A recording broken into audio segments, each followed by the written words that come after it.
this fast-paced world, silence often feels like a stranger. We chase, we grasp, we collect. More knowledge, more achievements, more things. And yet, deep inside, there is still a quiet question we cannot shake. Is this all there is? Welcome to this podcast. For the next few hours, I invite you to set aside everything else, the tasks, the expectations, the noise, and simply sit with these stories. 10 Buddhist tales, some ancient, some retold, each carrying a teaching that goes beyond words. These are not just parables, they are reflections of the mind, mirrors that show us our attachments, our confusions, and also our capacity for peace. In Buddhism, storytelling isn't about entertainment, it's about awakening. A tale about a broken glass becomes a lesson in impermanence. A silent monk becomes a mirror for our judgments. A mustard seed becomes the bridge between grief and understanding. Each story you'll hear today is an invitation to pause, to breathe, to see differently. You may laugh, you may cry, but most of all, you may find something you didn't even know you were seeking. We'll begin with a story about a mirror, not the kind you hang on a wall, but the one you carry inside. Let it show you something true. And remember, the path to wisdom begins not by adding more, but by dusting off what's already there. Let's begin. Story Water 1. There once was a young seeker who traveled far and wide in search of wisdom. He visited many temples, met many masters, read many scriptures, but still, the peace he longed for remained elusive. One day he stumbled into a remote monastery, nestled deep within the mountains. There he met an old Zen master, sweeping the courtyard. The seeker bowed and asked, "Master, I've searched for years, but I still don't know who I am. Can you help me?" The old master said nothing. He simply led the seeker into a small room where an ancient mirror sat covered in a thick layer of dust. The master pointed to it and said, "Look." The seeker stared. At first he saw nothing, just grime and blur. Then, gently, the master wiped the dust away with his sleeve. And suddenly, the young man saw his own face reflected back. The master smiled. "Do you understand now?" he asked. The seeker nodded slowly, tears in his eyes. The master whispered, "The mirror was never broken. It was only clouded by dust." For a long time, neither spoke. The wind moved softly through the pine trees outside. That day, the seeker didn't get any new teachings. No mantras, no rituals. But he left with something far more precious. The beginning of clarity. The story of the dusty mirror is a quiet yet powerful teaching about the nature of the self. In Buddhism, we are not encouraged to find the self as though it were a hidden treasure buried in the forest. Instead, we are asked to let go of illusions, of attachments, of false identities, so the true self, the awakened mind, can shine through. The mirror represents your mind, naturally clear, naturally reflective, but over time it collects the dust of worry, comparison, regret, ego, fear. And the more dust we accumulate, the less we recognize our own reflection. We begin to think we are the dust. We identify with our past, our wounds, our thoughts. But none of that is the mirror. That is why meditation is not about gaining anything new. It's about returning to what is already there, wiping the dust, letting the mirror reflect again, one breath at a time, one honest moment at a time. So, I ask you now, what kind of dust has been settling on your mirror? Is it the fear of not being enough? Is it a grudge you've been carrying? Is it the constant need to prove something? Take a moment to sit with that. Close your eyes if you can. Breathe in gently, breathe out slowly. Imagine your inner mirror. Now, with each exhale, gently wipe away a bit of that dust. Not with force, but with awareness, with love. This is not about perfection. It's about clarity. And remember, no matter how long the mirror has been hidden beneath dust, it has never lost its power to reflect. Your clarity, your peace, your true self, it's all still there, just waiting to be revealed. We'll continue this journey with the next story, one that begins not with a mirror, but with a glass already broken. Story 2. In a quiet forest, monastery tucked away from the world, a young novice monk was assigned to serve tea to a visiting master. The master had arrived from far across the ocean. An elder known for his serenity, his laughter, and the sense of calm that followed him like a shadow. The novice was nervous. He wanted to do everything perfectly. He polished the teapot until it shone. He brewed the finest leaves with precision. Then, carefully, he carried the tray to the master's quarters. On it were 2 delicate porcelain cups, white as snow, thin as air, said to be centuries old. As he reached the doorway, the young monk stumbled. One of the cups tipped, slipped, and fell. It hit the ground and shattered. Silence filled the room. The novice froze, trembling. His eyes widened. He dropped to his knees, head bowed low. "I'm sorry. I'm so sorry, Master.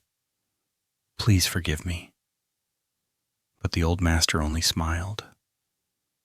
He knelt beside the shards, picked one up gently, and said, "It's okay. I knew this glass was already broken." The novice looked up, confused.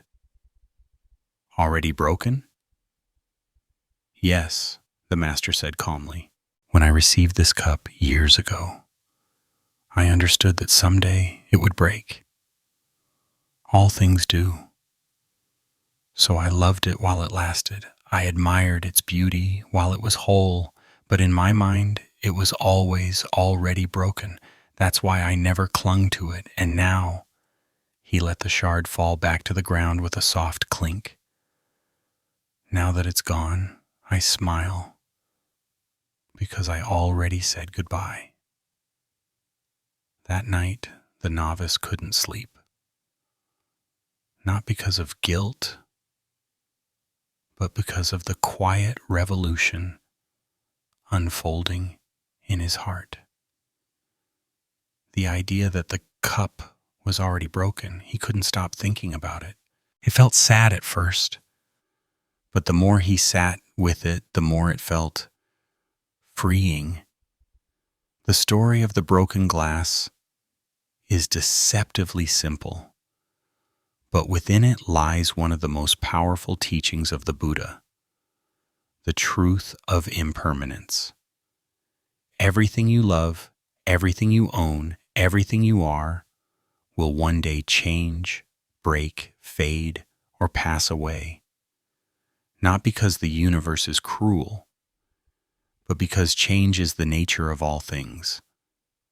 We live our lives clinging to permanence in a world that is constantly moving. And when things fall apart, as they always do, we suffer, not because of the loss itself, but because of our expectation that it should have lasted forever. That is the root of suffering, attachment to what cannot remain. The master in the story had already accepted the fate of the cup. And because of that, he was able to enjoy it more deeply. Every sip of tea became sacred. Every moment with the cup became a gift, not a possession. And when the time came for it to return to the earth, there was no panic, no heartbreak, only gratitude. This way of seeing can be applied to so much in our lives. Think about it. The home you live in, the walls that shelter you, will one day crack and crumble. The car you drive will rust. Your favorite clothes will wear out. Even your own body, your youth, your strength, all of it is like the porcelain cup, destined to break. And yet we fear this truth. We try to hold on tighter. We ensure everything. We fix every wrinkle. We resist the passage of time with all our might. But what if, just for a moment, you could live as though everything you love is already broken? What if you could accept, not with sadness, but with peaceful awareness, that nothing lasts forever? What would that change? Would you love more freely? Would you cherish people more deeply, knowing you can't keep them forever? Would you let go of grudges faster, knowing time is too short to waste on bitterness? This isn't about being pessimistic. It's about being real, honest, awake. When we embrace impermanence, we stop pretending we're in control. And in that surrender, we find something strange and beautiful. Peace, gratitude, presence. The Buddha once said, all conditioned things are impermanent. When one sees this with wisdom, one turns away from suffering. But don't just take his word for it. Let's feel it for ourselves. Take a moment now. Sit quietly. If you're holding your phone, place it down. If your hands are free, rest them gently in your lap. Close your eyes if you're comfortable, and take a breath.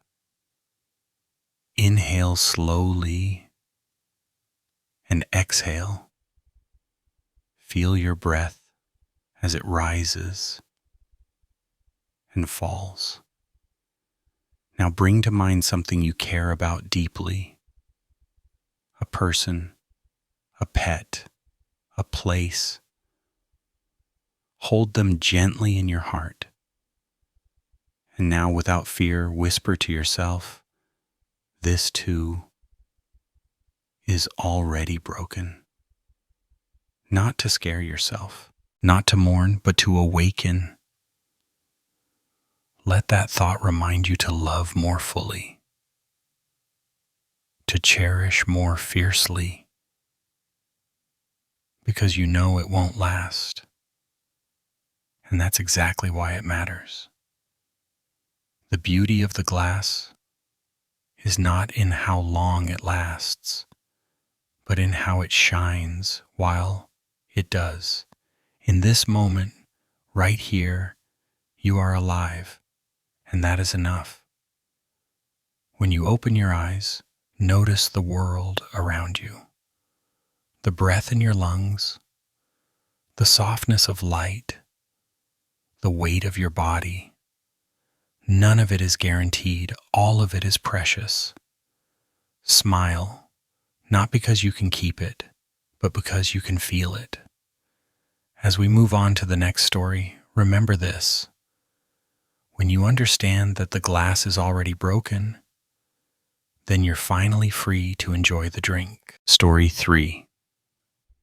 There was once a gifted musician who played the bamboo flute. His music was known far and wide, soft as rain, sharp as moonlight. People would travel days just to hear a single melody. Yet despite the praise, the musician was restless. The applause faded quickly, the joy never lasted. One evening, while wandering the forest in search of silence, he stumbled upon a hidden monastery. There, sitting beneath a grove of swaying bamboo, was an old monk. The monk said nothing, simply sitting with eyes half closed, listening to the wind. Curious, the musician approached. "Excuse me," he said, "you seem at peace, but I have everything people say they want. Talent, admiration, success. And still, I feel empty." The monk looked at him and smiled. "Then perhaps you should become empty." The musician blinked. "I don't understand." The monk reached beside him and broke off a single stalk of bamboo. He held it up. "What makes this flute sing is not the bamboo itself. It's the emptiness inside, the hollow space. Without that, it's just a stick." Then he passed the flute into the musician's hands. "Be like this bamboo. Strong, rooted, but empty. Let the wind move through you. That is when you'll begin to play true music." The musician didn't respond. He sat beside the monk, the flute resting in his lap. And for the first time he listened, not to himself, but to the silence. That night, no songs were played, but something far deeper began to echo. The metaphor of the hollow bamboo is a profound image in Zen tradition.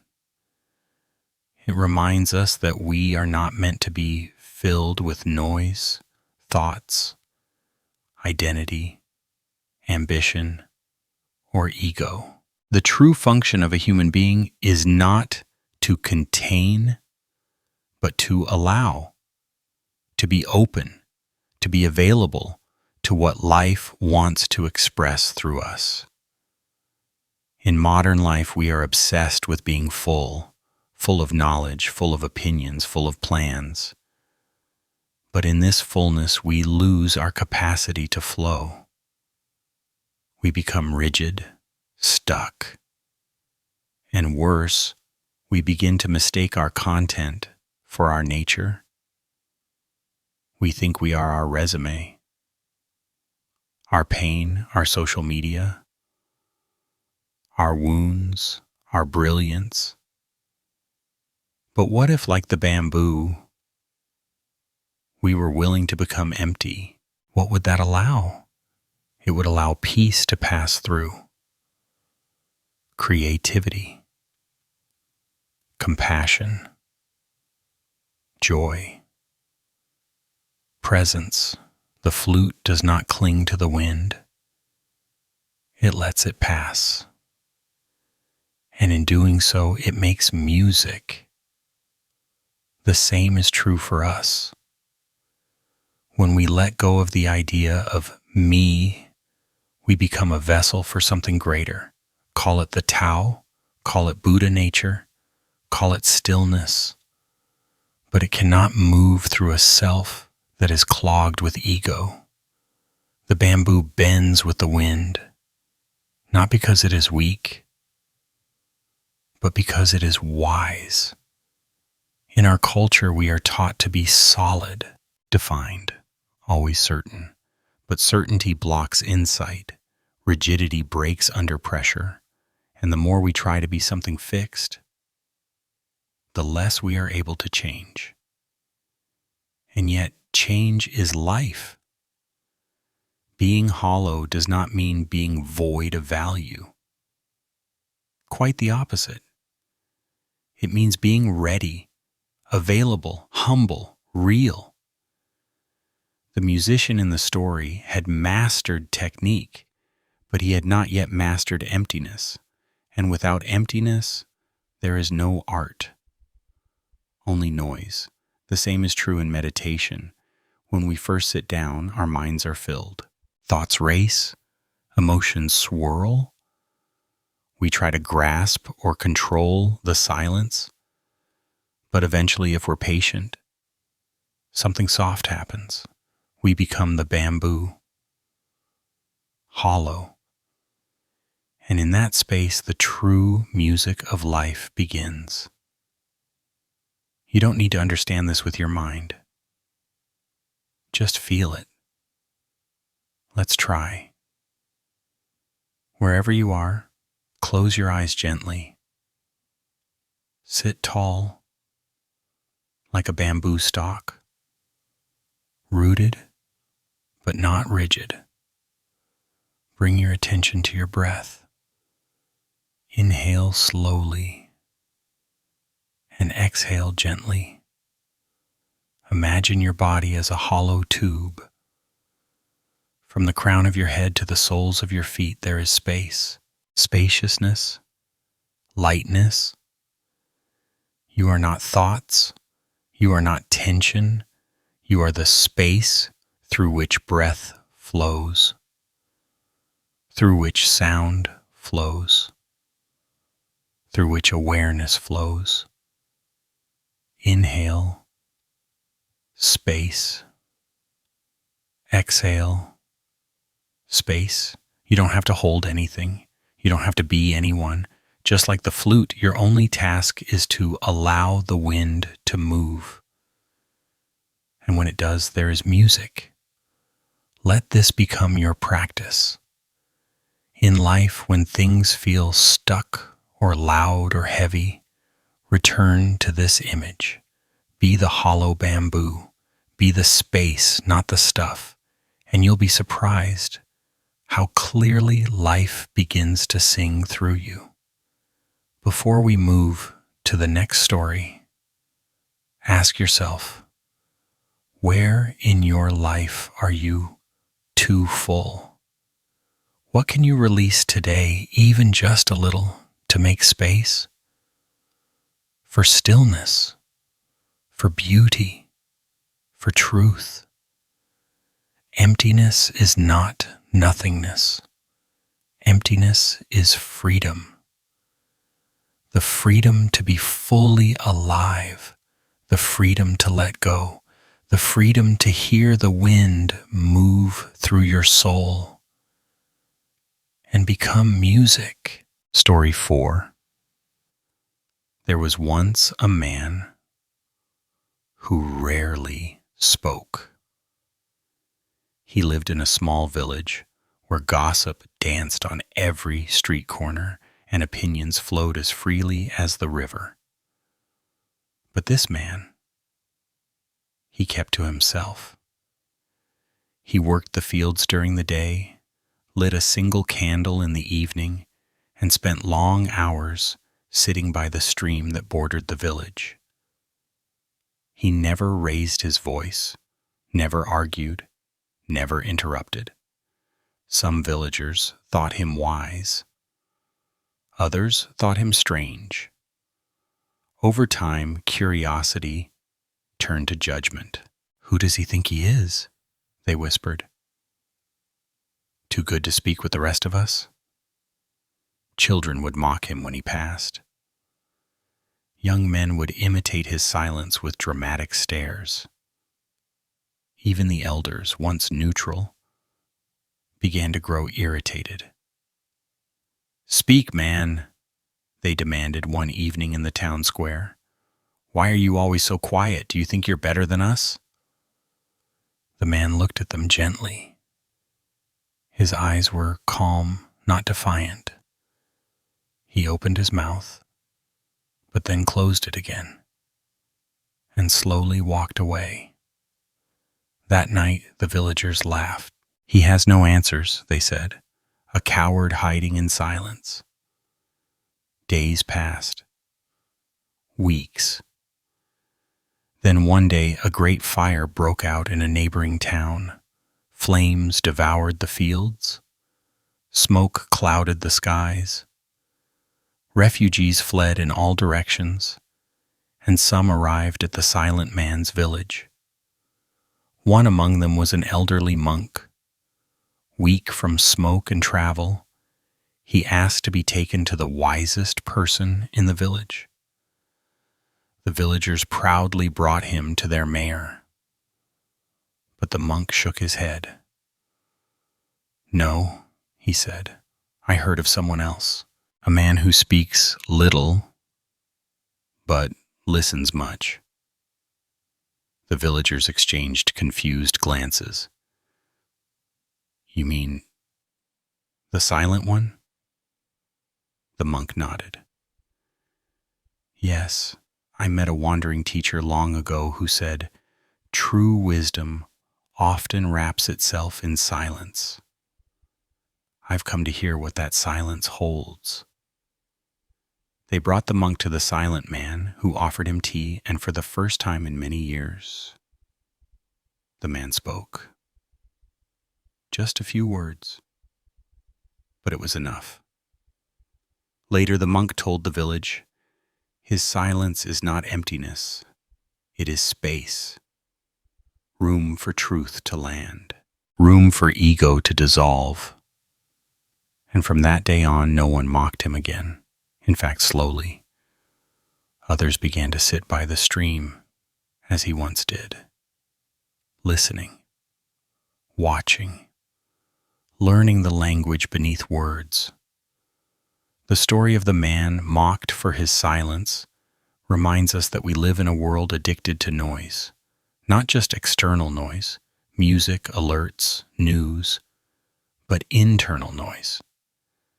The compulsive urge to respond, to explain, to defend, to assert. We've come to believe that if we are not speaking, we are not seen.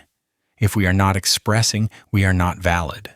But in the teachings of the Buddha, silence is not weakness. It is strength. It is not a lack of response. It is a deeper kind of listening. The Buddha himself often taught through silence. When asked metaphysical questions that only fed the ego or speculation, he remained quiet. Why? Because silence can point beyond the intellect. Words are like fingers pointing at the moon. But silence is the sky itself. In our daily lives, we often speak not to communicate, but to fill space, to cover discomfort, to protect the fragile image we have of ourselves. And yet silence does something radical. It dissolves that image. When you are silent, you no longer perform. You become present. You listen. Not to reply, but to truly hear. And in that listening, something shifts. You begin to hear the deeper layers, the tone behind the words, the pain beneath the anger, the love behind the fear. And you begin to hear something else too, the voice of your own awareness. In Zen, silence is the sound of awakening. Not because there's nothing being said, but because there's nothing to defend, nothing to become. Just this, just now, just breath. Let's sit with that. For the next few moments, I invite you to practice noble silence, not just in words, but in mind. If you're able, find stillness. Close your eyes, relax your hands, and breathe. Inhale slowly. Exhale fully. Let your thoughts pass like clouds in the sky. No need to chase, no need to fight. Just notice, return to breath, Return to now. Inhale, silence. Exhale, presence. What you're experiencing is not absence. It is space, spaciousness. From this space, true wisdom arises. Not from debate, not from shouting over one another, but from stillness. Silence is not a void. It is a mirror. It shows you what you are carrying. It reflects the quality of your mind. In silence, you begin to see your own grasping, your own fears, your own peace. And when you can sit with yourself fully, without distraction, you begin to see others with more compassion. You realize everyone is carrying something too heavy for words, and that sometimes the greatest gift you can give is your quiet presence.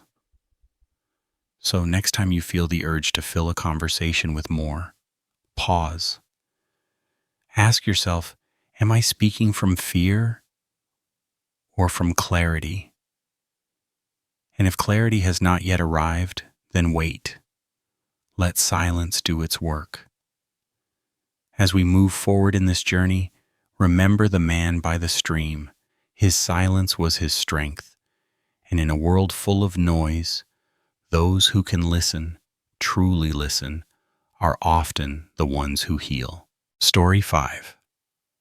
In a bustling village at the edge of a great river, there lived a woman who owned nothing but a small hut, a frayed shawl, and a handful of rice she begged for each day. Her name was Mala. She was known by everyone, but not in the way people wish to be known. Children whispered about her ragged clothes, merchants ignored her presence, and yet every morning she would rise before dawn, sweep the dirt path in front of her hut, and light a single stick of incense at a tiny stone altar, offering a grain of rice to the Buddha. It was all she had. And still, she gave. One day, news spread across the village.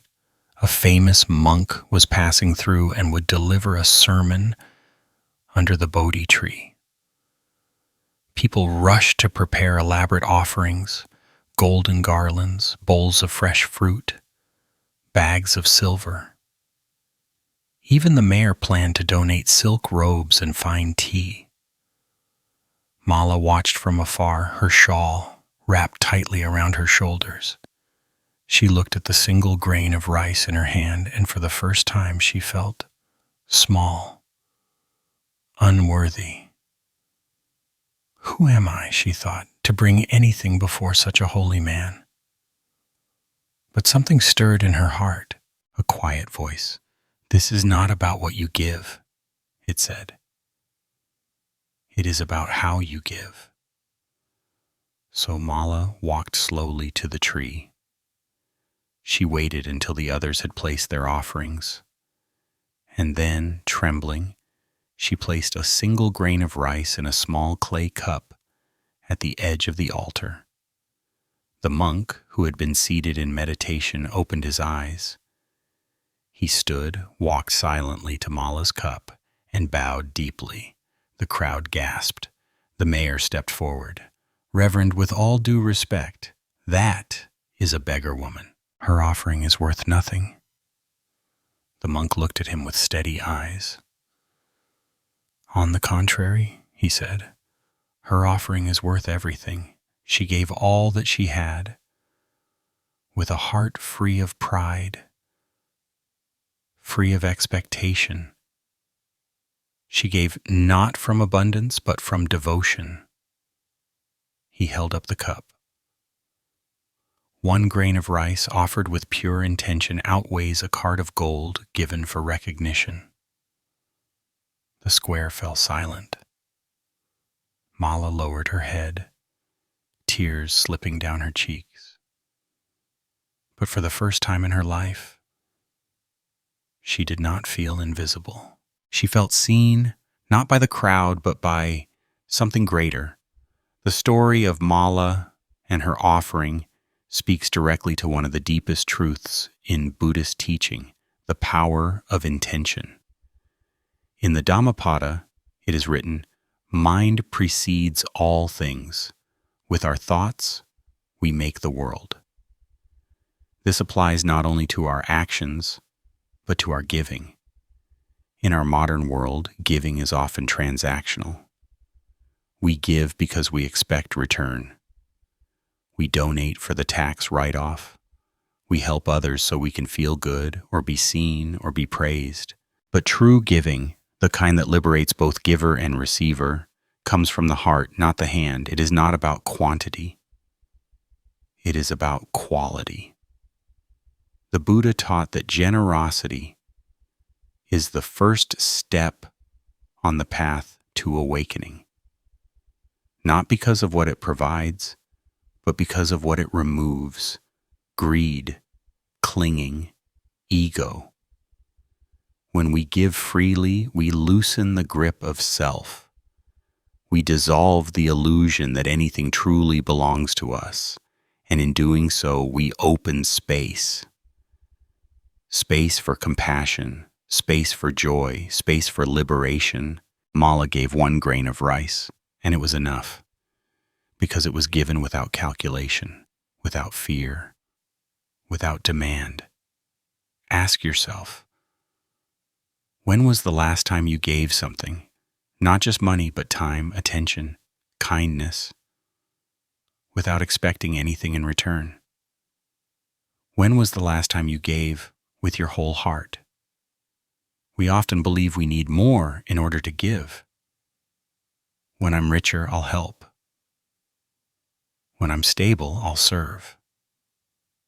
But what if we began now, with what we already have? A smile, a patient ear, a helping hand, a moment of silence. These too are offerings, and sometimes they are worth more than gold. Let's pause together now and practice this spirit of offering, not outwardly, but inwardly. Sit comfortably, close your eyes if you can. Breathe in slowly. Breathe out gently. Bring your hands to your heart. Imagine you are holding a small grain of rice. Feel its weight, its simplicity. Now think of someone or something you wish well. A loved one, a stranger, yourself, and offer this grain of rice to them, not physically, but in intention. Whisper softly in your mind, may you be safe, may you be free from suffering, may you be well. With each breath, feel the act of giving, not as loss, but as expansion. You are not losing something. You are becoming something. More open, more kind, more alive. When you're ready, open your eyes. Return to this moment. Remember, your offering does not need to be big. It only needs to be true. As we continue this journey, carry Mala's spirit with you. Whatever you hold, offer it gently. Offer it freely. And trust that the heart behind the gesture will always speak louder than the gift itself. Story 6. 2 monks were traveling together on foot. One was older, a seasoned monk, with a calm and grounded presence. The other was young, new to the path, eager to learn but still bound by the rigidity of rules. As they journeyed through the countryside, they approached a river swollen by heavy rain. There was no bridge, only fast, muddy water rushing through. On the riverbank stood a young woman in fine clothes, visibly distressed. She looked at the monks and pleaded, "Please, can one of you help me cross? I cannot walk through this current." The younger monk looked away immediately. Monks were not supposed to touch women. It was a strict rule of their order. No physical contact, not even in compassion. But the older monk nodded, smiled kindly, and without hesitation, lifted the woman onto his back. He carried her through the rushing water, steady as a tree, and when they reached the other side, he gently set her down. She bowed in thanks, and they parted ways. The two monks continued their walk in silence. An hour passed, then two. The younger monk's face grew increasingly tense, his brows furrowed, his steps sharp. Finally, he couldn't hold it in any longer. "How could you do that?" he burst out. "We are monks. We've taken vows. We're not allowed to touch women, yet you carried her across the river." The older monk looked at him, a quiet smile on his face. He said, "Brother, I put her down hours ago. Why are you still carrying her?" The younger monk stopped in his tracks. The forest grew still around them. The weight of the words landed not just in his ears, but in his heart. In that moment, something cracked open. The story of the two monks is one of the most beloved Zen parables. It touches on one of the most essential teachings of Buddhism, the difference between form and essence, rules and wisdom, action and intention. On the surface, it seems like the older monk broke the rule, but in truth, he embodied the spirit of the Dharma more than the letter. He saw suffering and responded with compassion. He let go of clinging. He acted in service and then moved on. The younger monk, however, obeyed the rule, but clung to judgment.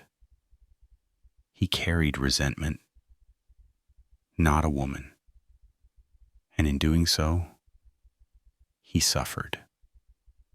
How often do we carry things long after the moment has passed? An argument from yesterday, a comment from last week, a memory from 10 years ago. We play them over and over in our minds, as if the repetition gives us power, but really it gives us pain. Like the younger monk, we think we are being righteous, but what we're really doing is holding on. In Buddhism, the essence of liberation is letting go, not because we are indifferent, but because we are awake. Awake to the present, awake to our attachments, awake to the difference between wise action and habitual reaction. The older monk didn't cling to the act of helping. He didn't turn it into a story, a drama, a guilt. He acted and then he released. He lived what Zen calls no mind. The capacity to respond in the moment without carrying residue. This is not easy. We are trained to carry things, to collect wrongs, to accumulate slights. But ask yourself, what are you carrying right now that you no longer need? Whose words, whose behavior? What wound or rule or guilt are you dragging across the days like a weight on your back? You think by holding it you are protecting yourself, but really you are blocking your own freedom. Let's try something together now. Sit still. Relax your body. Close your eyes if you can. Take a slow breath in and a gentle breath out. Bring to mind something you've been holding on to. A person, a mistake, a memory. Notice how it feels in your body, not the story, but the sensation, the tension in your shoulders, the weight in your chest, the swirl in your mind. Now imagine placing that burden into your hands. You don't have to forgive yet. You don't have to understand it all. Just see it. Acknowledge it. And now, with a deep breath, open your hands. Let it fall into the earth. Let it cut just like the older monk did. Let it pass like a leaf on the stream. You do not need to carry it anymore. Carry presence instead. Carry compassion. Carry breath. When we release what we cling to, we make space, and in that space, peace can return. As we move into the next story, remember, some things are not meant to be solved. They are meant to be set down, like the woman by the river, like the judgment we carry, like the rules we wield as weapons instead of guides. True freedom does not come from strictness. It comes from clarity. And clarity arises when we are willing to let go. Story 7. In a village where the roofs were close enough to leap across, and the nights were often pierced by barking nugs and sudden shouts, there lived a thief. He was swift, clever, invisible. He moved like smoke, vanished like fog. People feared him. No one ever caught him. He lived alone in the margins, driven not just by hunger, but by habit. One night he heard whispers of a wealthy Zen master who had recently arrived in town. The master was known for his simplicity, but people said he kept valuable gifts, silk robes, incense, and rare scrolls from distant temples. The thief waited until midnight. He climbed over rooftops, slipped through an open window, and entered the master's hut. But as he stepped inside, he froze. The master was sitting in meditation, eyes open, calm, silent. He looked directly at the thief and smiled gently. "Ah," the master said softly, "you've come. Take what you need." The thief didn't move. His breath caught. No shouting. No fear. Just welcome. The master stood up, walked to the corner, and picked up his only possession, a worn robe folded neatly on the floor. "Here," he said, placing it in the thief's hands. "It may be cold tonight." Confused, trembling, the thief took it. Then, like mist, he disappeared. The next morning, the master told the villagers, "A traveler visited me last night. I was glad to share what I had." When asked if he reported the theft, the master shook his head. "He is not a thief. He is simply someone who did not yet know he had another path." That night, the thief could not sleep. He stared at the robe. He had stolen many things in his life, but never had he been given something with no fear, no judgment, no resistance. Days passed, then weeks. One morning, the Zen master found a man waiting at his door, head bowed, robe folded in his arms. "I'm not a thief anymore," the man said, "and I want to learn." The master welcomed him inside as if he had always belonged. This story touches something deep within us. We are so quick to judge, to label others by their worst moment. Thief, liar, broken. We define people by what they've done, forgetting they are also what they can become. But in the eyes of the Zen master, the thief was never just a thief. He was a human being in transition, a mind in pain, a soul searching for something, perhaps not even knowing what. And that's the power of true compassion. It sees through the act and into the heart. In Buddhism, this is called karuna, the compassion that does not require the other to be perfect before offering love. It is the open hand, not the pointing finger. The Zen master didn't need to punish. He didn't need to teach through fear.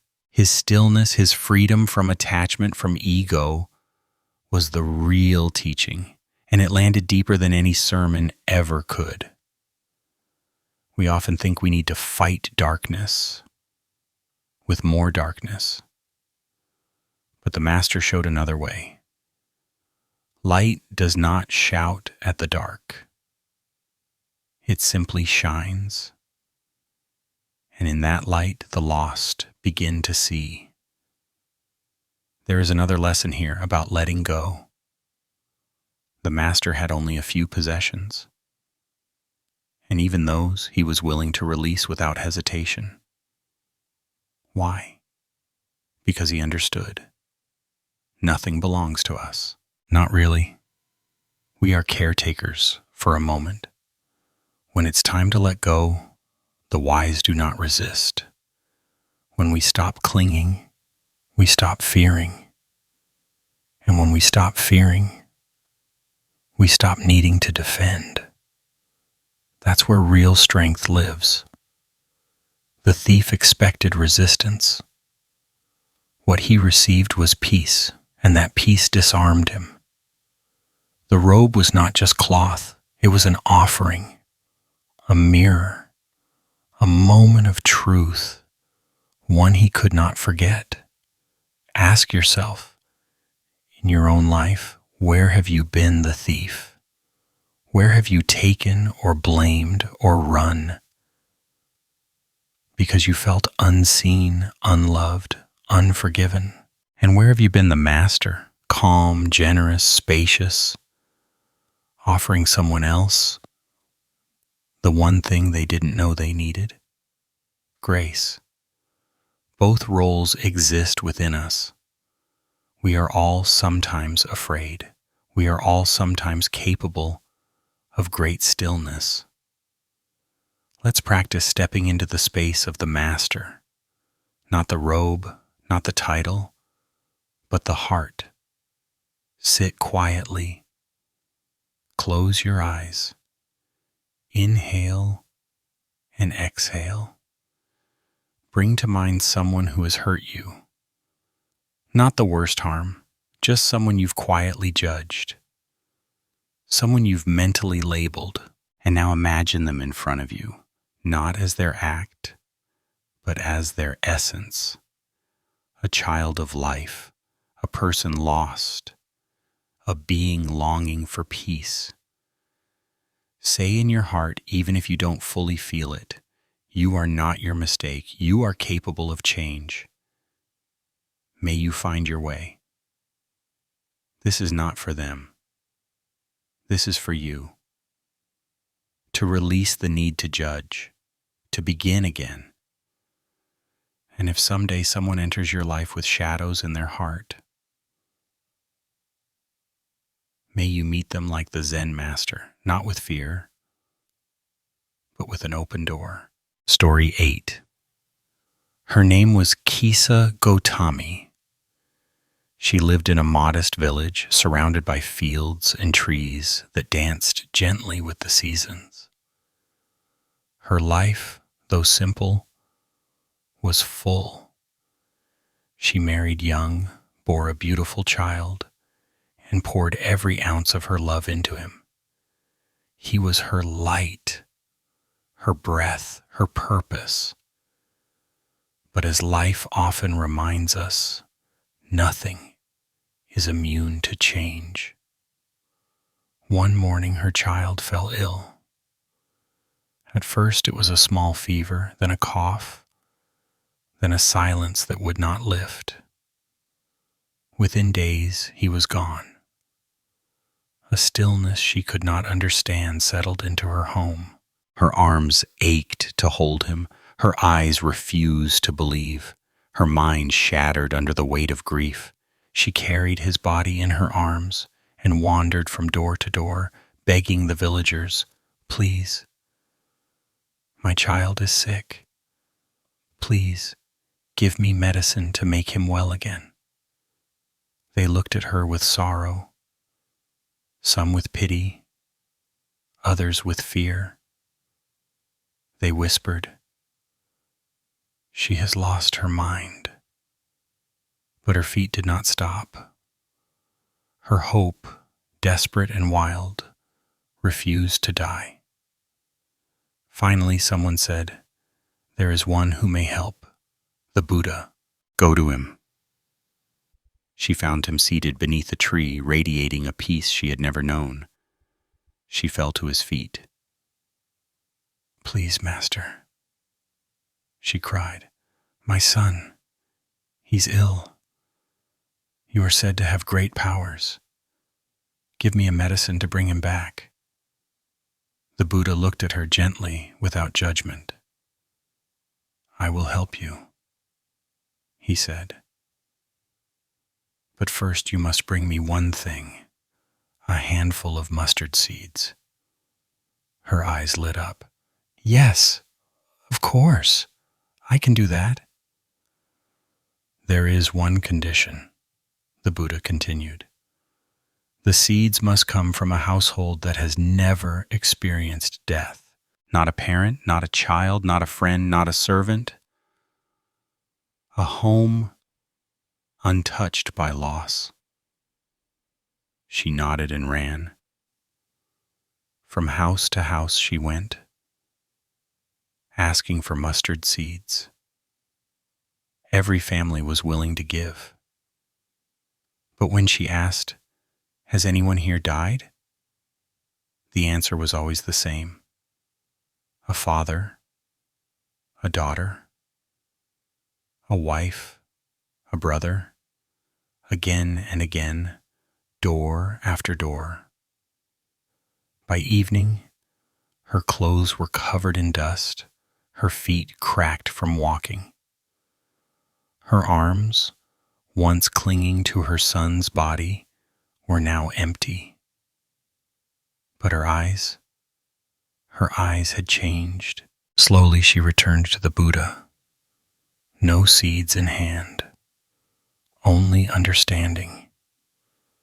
"I see now," she whispered.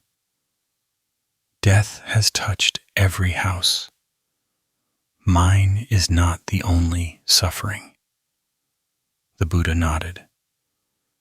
"Now you are ready to begin." She buried her son, not with screams, but with silent tears, and then she became his student. The story of Kisa Gotami is one of the most moving parables in the Buddhist tradition.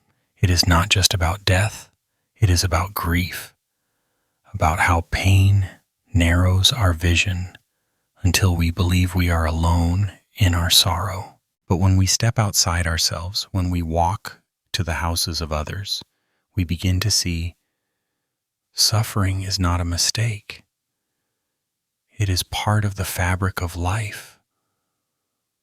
Everyone carries a loss. Everyone mourns something. And in that shared truth, we find not despair, but connection, compassion, release.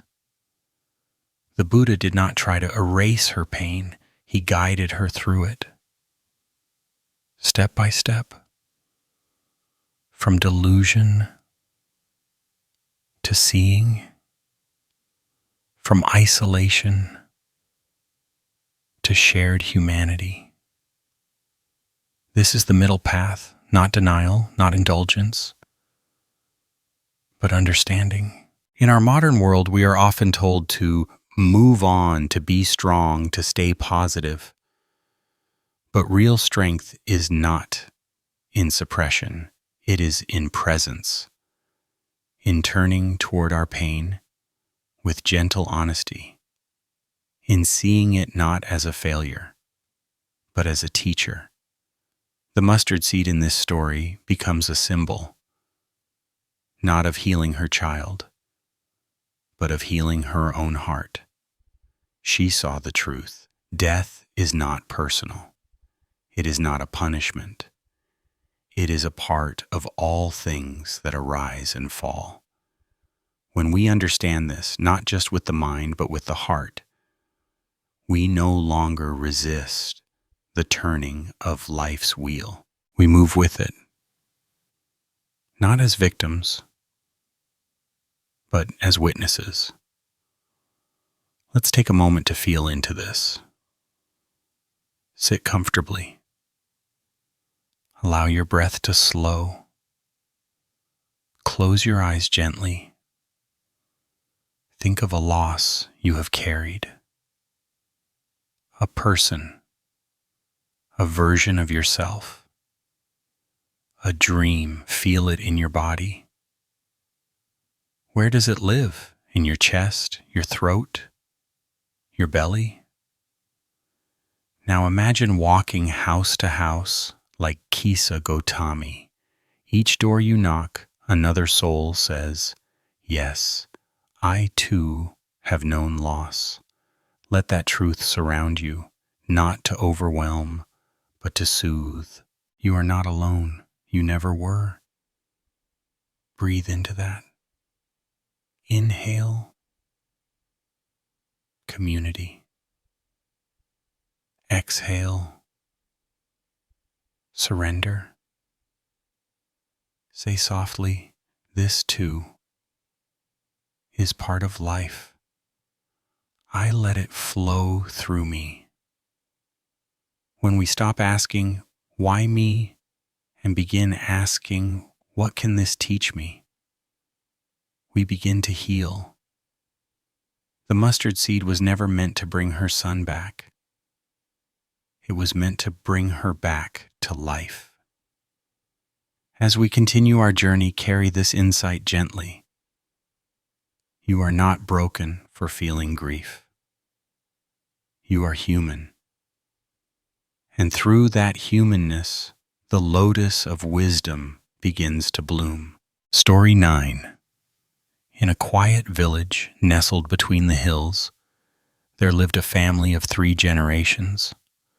A father, his young son, and the old grandfather who had lost most of his strength and almost all of his teeth. Time had carved deep lines into the old man's face, and age had taken his steadiness. His hands trembled when he held a spoon, his vision blurred, and food often spilled down his chin. Mealtimes became awkward. The father began to feel embarrassed. One day, while guests were visiting, the old man dropped his bowl. It shattered across the floor, and soup splattered on the mat. The father's face turned red. After the guests left, he said, "Enough. From now on, you'll eat alone in the corner." The next morning, he gave his father a wooden bowl. "You won't break this," he said sharply. And so the old man sat alone by the stove, eating in silence from his wooden bowl, while the rest of the family dined at the table. The child watched everything, his eyes wide, quiet, absorbing. Days passed. One afternoon, the father returned home from work and found his son in the yard. The boy was carving something out of wood. "What are you making?" the father asked. The boy looked up, smiling. "A bowl," he said, "for you, for when you get old." The words pierced the air like a bell. The father stood still, his heart cracked open. That evening he lifted his father's hand, guided him back to the table, and sat him beside them once more. No more corners. No more separation. Just family. Learning. Humbling. Returning. The story of the wooden bowl is simple, but its message echoes deeply through the core of Buddhist teaching. The truth of karma. not just as cosmic justice, but as relational echo. Every action plants a seed. Every word, every gesture is a teaching to those around us, especially to the young, who absorb more from what we do than what we say. In this story, the father believed he was being practical, efficient, protecting comfort. But what he didn't see was the silent lesson being passed down to his child. When people become inconvenient, we put them aside. That was the real bowl being carved, not from wood, but from habit. Buddhism teaches us that one of the highest virtues is respect for life, not just in the abstract, but in the daily acts of care. Honoring the elderly, caring for the sick, seeing value in those society deems less useful. Age is not a burden. It is a mirror, a reminder of what we will become. The trembling hands of the old man are not a flaw. They are a future. And when we reject that future, we reject a part of ourselves. The child in the story is not being cruel. He is being honest. He is reflecting exactly what he sees. And in that innocent reflection, the father awakens. Sometimes our greatest teachers are not monks or sages, but children who show us our own unconsciousness. In our modern world, where speed is prized and productivity is glorified, the elderly are often sidelined. But the Dharma reminds us, impermanence touches all. Today's strength will one day soften. Today's voice will one day shake. And when it does, will we still feel worthy of care? The father learns that love is not measured by convenience. It is measured by presence, by inclusion, by dignity. Let's sit with that now. Close your eyes gently. Bring to mind someone older in your life. A parent, a grandparent, a teacher, a neighbor. Picture their face, their hands, their voice. Notice what feelings arise. Gratitude, guilt, distance, connection. Now breathe in and breathe out.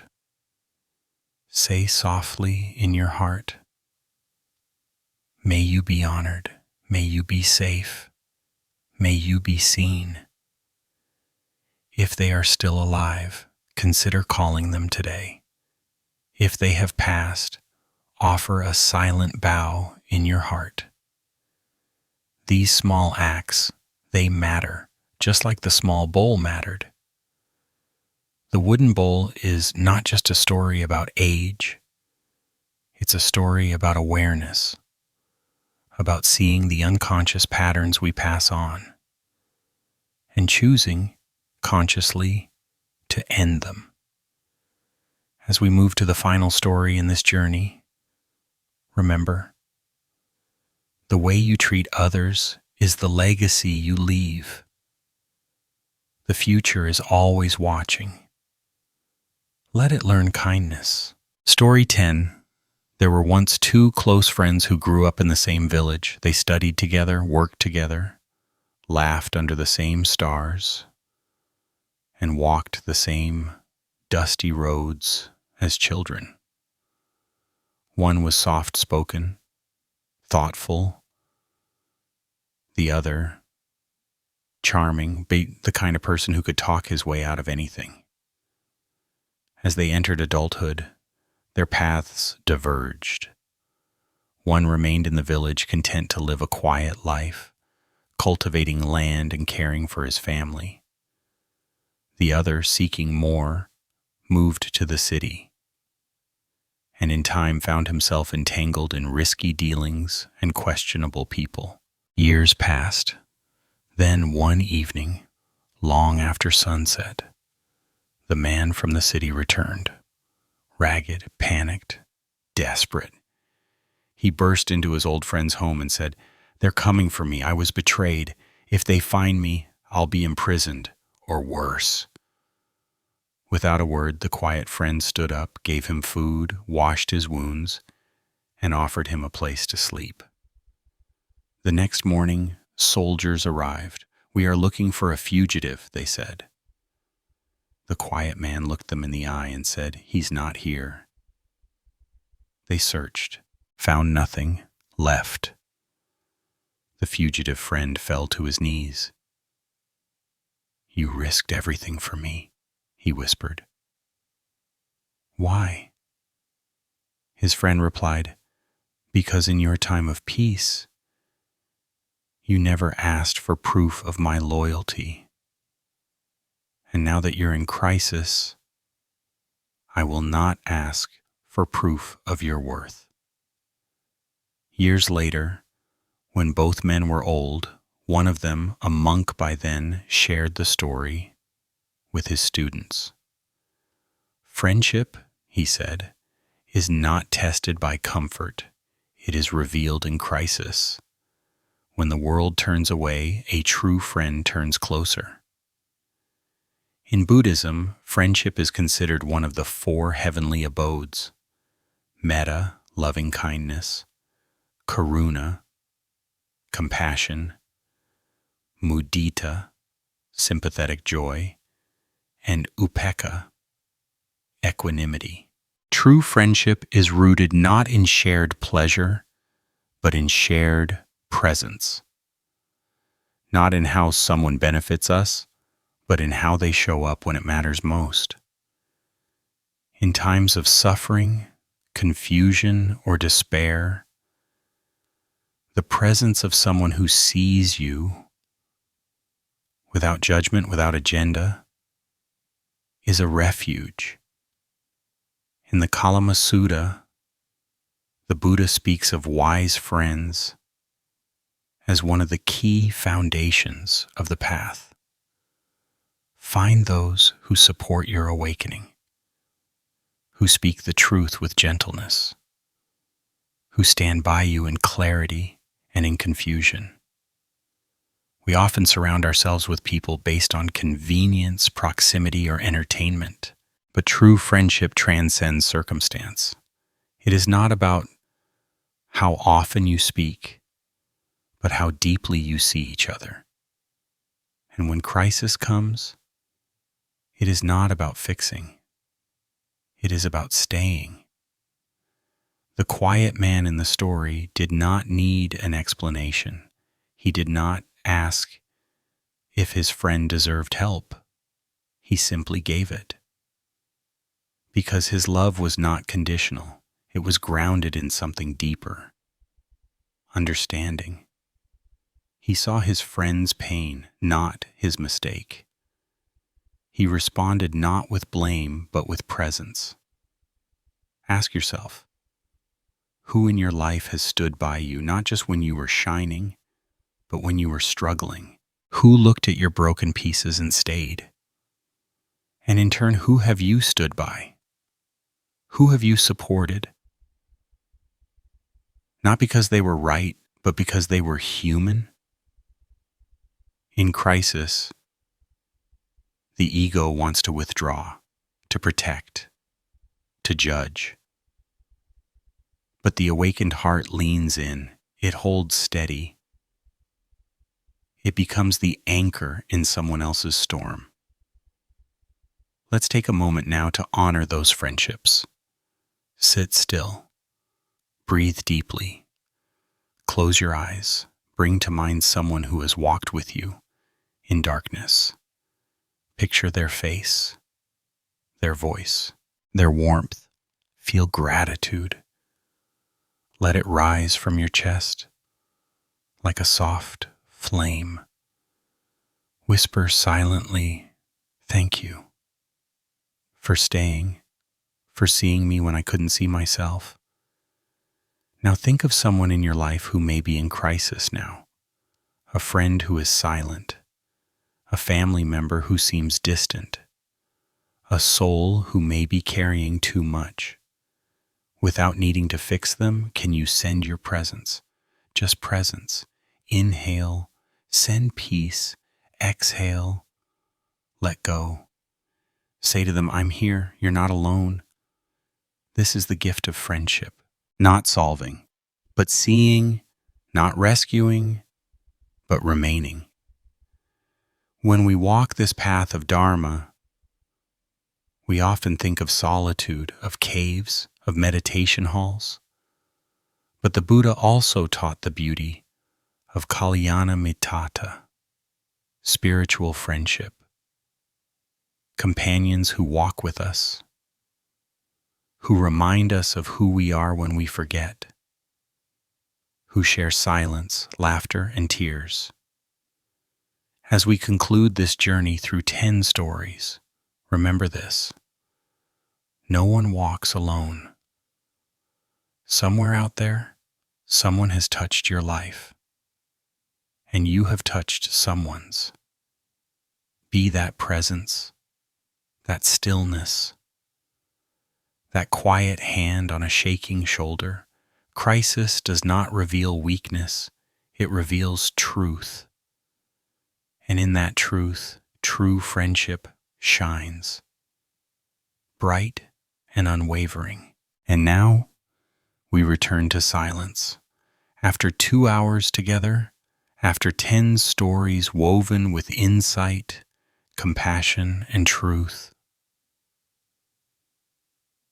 you and I have walked through shadows and light, through loss and presence, through stillness and change. What began with a dusty mirror has become a journey inward. Along the way, we learned to see our minds more clearly, to accept impermanence, to become hollow like bamboo, to understand the power of silence, to give with intention, to let go of what we carry, to show compassion even to the undeserving, to transform grief into awakening, to honor the old with gentleness, and to recognize the depth of true friendship. 10 stories, each one a door, not into something new, but into something forgotten, something ancient, something already within you. If you listened with an open heart, you may have felt more than just words. You may have touched something quiet, a voice that says, you are already enough. You don't need to chase more to arrive. You are already here. These teachings were not meant for monks on mountaintops. They were meant for people like us, for the mother struggling with loss, for the son who judges too quickly, for the friend learning to forgive, for the wanderer unsure of where to go. In every breath, the Dharma lives. In every act of patience, kindness, stillness, awakening unfolds. You don't need to memorize the stories. You only need to live them. To pause before reacting, to listen before speaking, to breathe before clinging, to love without needing control. Let your life become the 11th story. One written, not with ink, but with awareness. You see, the teachings are not in the words. They are in the way you pour your tea, the way you look at someone when they're hurting, the way you let go of what no longer serves you. That is the true mirror, and that is where peace begins. Before we part, I invite you to sit with me one last time, wherever you are, standing, lying down, walking. Just become still for a moment. Feel your breath. Feel this moment. Breathe in slowly and gently release. Say to yourself, "Ya, there is nothing to fix.